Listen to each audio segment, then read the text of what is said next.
Ya,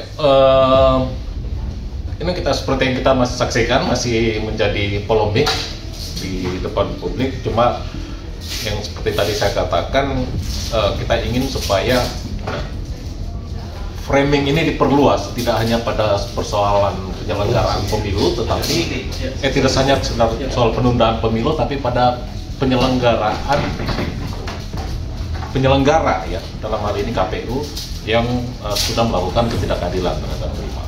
Jadi kita juga selain pemilu ini reguler, kita ingin juga bahwa pemilu ini berkualitas, sehingga kualitas yang namanya demokrasi itu benar-benar bisa kita jaga. Kami di Prima itu punya latar belakang rata-rata adalah aktivis yang terlibat dalam proses demokrasi tahun 98. Jadi kami tidak ingin mengkhianati apa yang sudah kami perjuangkan.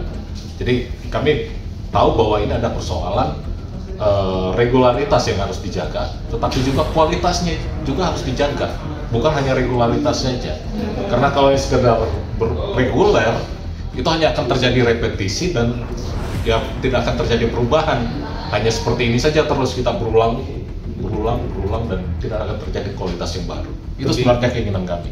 Kalau soal tudingan bahwa ada yang menggulang, persepsi itu terbentuk karena ada isu sebelumnya, di tahun sebelumnya tadi yang seperti bilang Bang Ngabalin ya, bahwa itu di tahun sebelumnya memang ada isu-isu seperti itu, dan kami sendiri pada tahun itu pun sudah membuat statement pernyataan menolak ya. Tetapi kan ada kasus ya, ada persoalan yang kami hadapi berkaitan dengan hak politik kami yang memang butuh dipulihkan ya. Jadi itu yang menyebabkan kenapa kami memasukkan petitum itu ya, yang kemudian sekarang dikabulkan oleh hakim dan kemudian menjadi kontroversi. optimisme soal target laporan atau pengaduan ke kami optimis bahwa pembuktian yang sudah kami jalankan bahwa KPU melakukan tindakan melanggar hukum itu akan tetap dipertahankan pada tingkatan selanjutnya, karena kami masih percaya pada institusi peradilan.